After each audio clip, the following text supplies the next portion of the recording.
परभणी शहरामधला जो आरक्षण आसूड महामोर्चा झालेला आहे, तर हा महामोर्चा कुठल्याही जातीच्या विरोधामध्ये, कुठल्याही समूहाच्या विरोधामध्ये हा मोर्चा नव्हता.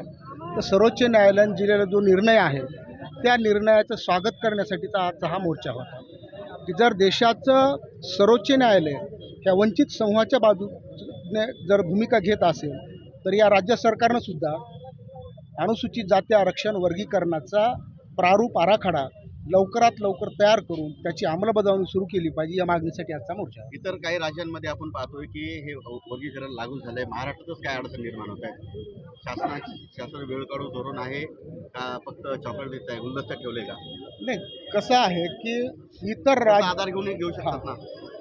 आपल्याकडं उशीर वगैरे होत नाही, तर इतर राज्यामधली जी न्यायिक प्रक्रिया होती, म्हणजे जसं की आरक्षण वर्गीकरणाचा प्रारूप आराखडा तयार करण्यासाठी एक न्यायिक समिती स्थापन करावी लागते, ज्याला आपण कमिशन म्हणतो. ते कमिशन यापूर्वी आंध्रमध्ये स्थापन झालेलं आहे, तेलंगणामध्ये स्थापन झालेलं आहे, कर्नाटकमध्ये झालेलं आहे, पंजाबमध्ये झालेलं आहे, हरियाणामध्ये झालेलं आहे. ही न्यायिक कमिशनची प्रक्रिया महाराष्ट्रामध्ये आता झालेली आहे आणि त्या कमिशनचा रिपोर्ट काल 10 मार्चला या ठिकाणी आलेला आहे. आणि म्हणून कुठल्याही कमिशनच्या रिपोर्टवर अगदी दुसऱ्या आणि तिसऱ्या दिवशीच काय निर्णय होत नसते. हे काय जातीचं किंवा उत्पन्नाचं सर्टिफिकेट नाही की डेप्युटी कलेक्टरने सही केली आणि देऊन टाका म्हणून. ही अत्यंत गुंतागुंतीची प्रक्रिया असते. या प्रक्रियेमध्ये ज्या जाती आजपर्यंत जवळपास 76 वर्षामध्ये ज्यांना या रिझर्वेशनचा संपूर्ण लाभ मिळत होता, त्या जातीच्या हिश्श्याचं काही कमी करून ह्या वंचितांना द्यावं लागत असतं. आणि म्हणून मग अशी प्रक्रिया होत असताना जो काय होणारा खडखडाट आहे, आता ह्याच्यामध्ये ज्याचं नुकसान होणार आहे ते मोर्चे काढत आहेत. आम्ही मोर्चे कशासाठी काढतो की आमच्या बाजूनं सर्वोच्च न्यायालय आहे आणि सर्वोच्च न्यायालयाचा राज्य सरकारनं आदर केला पाहिजे. म्हणून सर्वोच्च न्यायालय, संविधान हे आमच्या बाजूनं आहे. आमच्या बाजूनं डॉक्टर बाबासाहेब आंबेडकर आहेत, आमच्या बाजूनं भारतीय संविधान आहे आणि आमच्या बाजूनं सर्वोच्च न्यायालय आहे. म्हणजे या देशातल्या सर्वोच्च संस्था ज्या आहेत त्या सगळ्या आमच्या बाजूनं आहेत. आणि म्हणून आमचं हे रिझर्वेशन कुणीच रोखू शकत नाही. या महाराष्ट्रामध्ये लाखोंचे मोर्चे निघो, 10 लाखाचे निघो की 10 कोटीचा मोर्चा निघो, त्याची आम्हाला चिंता वाटत नाही.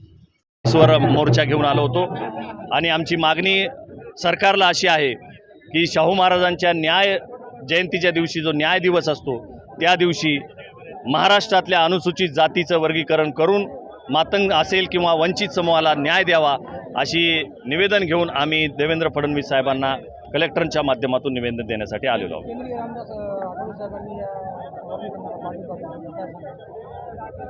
आठवले साहेबांनी जो पाठिंबा दिलेला आहे त्याबद्दल आम्ही त्यांचे आभार व्यक्त करतो. परंतु आठवले साहेबांची जी मागणी आहे की लोकसंख्येनुसार आरक्षणाचं वर्गीकरण व्हावं, याला आमचा विरोध आहे. आरक्षणाचं वर्गीकरण हे मागास प्रवर्ग माध्यमातून व्हावं, जे मागास जमाती आहेत त्यांना न्याय मिळण्यासाठी व्हावं. लोकसंख्येच्या प्रमाणामध्ये आरक्षणाचं वर्गीकरण होऊ नये, या मताचे आम्ही आहोत. वामन मेश्रामची मागणी आहे की जनगणनानुसार, म्हणजे जातीय जनगणनेनुसार आरक्षणाची मागणी व्हावी, काय वाटतं? मेश्राम साहेबांची मागणी या आरक्षणाला समर्थनार्थच आहे, वर्गीकरणाला. परंतु जर लोकसंख्येनुसार द्यायचं ठरलं तर त्याच्यामध्ये सुद्धा हा वंचित समूहाला न्याय मिळणार नाही. ज्या अनुसूचित जातीमधल्या मागास जमाती आहेत, ज्यांना आजपर्यंत आरक्षणाचा लाभ त्यांच्यापर्यंत पोहोचलेला नाही, त्यांना मागास बघून त्यांचं सर्वेक्षण करून त्यांना त्या पद्धतीनं आरक्षणाचं वर्गीकरणामध्ये न्याय द्यावा, अशी आमची मागणी आहे. बौद्ध समाजाच्या वतीने याच ठिकाणी 17 तारखेला उपवर्गीकरण होऊ नये या मागणीसाठी मोर्चा निघणार, काय सांगणार आहे? तर बौद्ध बांधवांच्या वतीनं, आनंदराज आंबेडकर साहेबाच्या वतीनं परभणीमध्ये मोर्चा निघणार आहे. आरक्षण वर्गीकरणाच्या विरोधामध्ये मोर्चा निघणार आहे. ही म्हणजे ती जी मागणी करत आहे ती त्यांच्या पद्धतीनं सरकारशी लढत आहेत. मातंग समाज आपल्या पद्धतीनं सरकारशी लढत आहेत. सरकारशी आपण भांडलं पाहिजे, परंतु आपसामध्ये आपण भांडू नये, असाही संदेश आम्ही या मोर्चाच्या माध्यमातून आज दिलेला आहे.